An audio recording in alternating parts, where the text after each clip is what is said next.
Depuis plusieurs décennies, le système de retraite en France est au cœur des préoccupations des citoyens et des gouvernements successifs. En 2023, le président Emmanuel Macron a proposé une réforme majeure visant à ajuster les règles de départ à la retraite et la durée de cotisation. Cette réforme, qui fait l'objet d'une attention nationale et internationale, concerne directement des millions de Français actifs et futurs retraités. Aujourd'hui, nous allons vous présenter tous les faits essentiels, les dates clés, les textes officiels et les étapes légales de cette réforme de manière strictement informative. Aucune analyse, aucun jugement, seulement ce qui a été décidé, publié et appliqué officiellement. Vous saurez exactement comment la réforme a été conçue, votée et mise en œuvre et quelles institutions et processus ont été impliqués. Pour comprendre la réforme actuelle, il est essentiel de retracer l'évolution du système français de retraite. Après la Seconde Guerre mondiale, en 1945, le gouvernement français crée un système universel de retraite basé sur la répartition, destiné à garantir un revenu aux travailleurs âgés.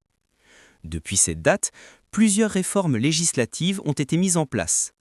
En 1970, la création de nouvelles caisses de retraite pour certaines professions.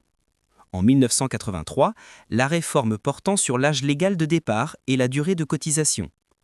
En 1993, ajustement pour assurer l'équilibre financier du système. En 2003, réforme du calcul des pensions pour inclure les meilleures années de salaire. En 2010, réforme portant sur la durée de cotisation obligatoire, affectant tous les salariés du secteur privé et public. Chacune de ces étapes a été adoptée par le Parlement et publiée au Journal officiel, ce qui constitue la base légale sur laquelle Emmanuel Macron a construit sa réforme. La réforme des retraites proposée par Emmanuel Macron en 2023 repose sur plusieurs points factuels. Âge légal de départ à la retraite. Le texte de loi prévoit que l'âge légal pour bénéficier d'une pension complète passe progressivement de 62 à 64 ans pour les personnes nées après 1960. Durée de cotisation. Pour avoir une retraite complète, le salarié doit cotiser un nombre d'années défini par le texte officiel, 43 années pour les générations concernées. Exception légale. Certains métiers, bénéficiant de régimes spéciaux, restent soumis à des dispositions particulières précisées dans le décret d'application publié au Journal officiel. Mesures transitoires. Des dispositifs sont prévus pour ceux qui approchent de l'âge légal au moment de la réforme, permettant un passage progressif. Institutions impliquées. Le ministère des Solidarités et de la Santé, la Caisse nationale d'assurance vieillesse et le Conseil d'État ont joué un rôle dans l'étude et la validation des textes. Tous ces points sont strictement issus des textes légaux, décrets et documents officiels, consultables dans les publications gouvernementales. La réforme a suivi le parcours législatif prévu par la Constitution. Présentation du projet de loi par le gouvernement devant l'Assemblée nationale, études et amendements en commission spécialisée, débat et vote à l'Assemblée, le texte a été voté avec un total de 278 voix pour et 208 contre. Transmission au Sénat pour examen et vote.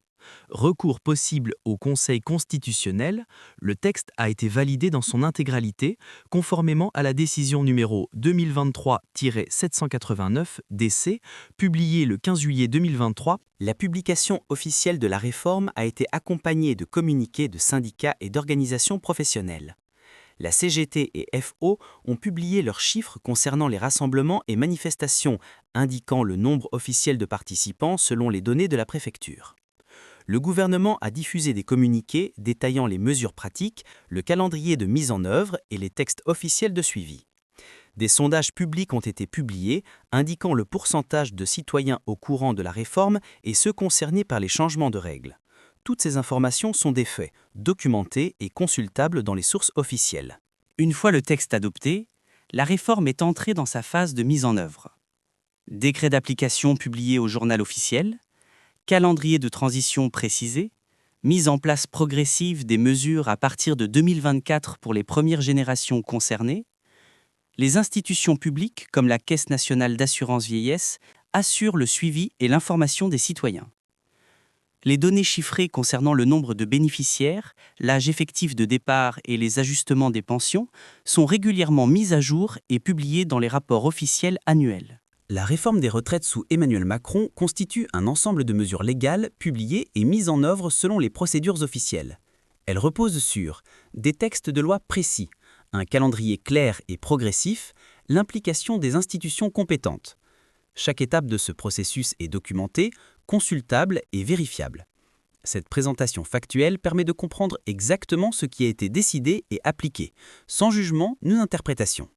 La réforme des retraites continue à évoluer selon les textes publiés et reste suivie par les institutions pour assurer la conformité légale et administrative du système français.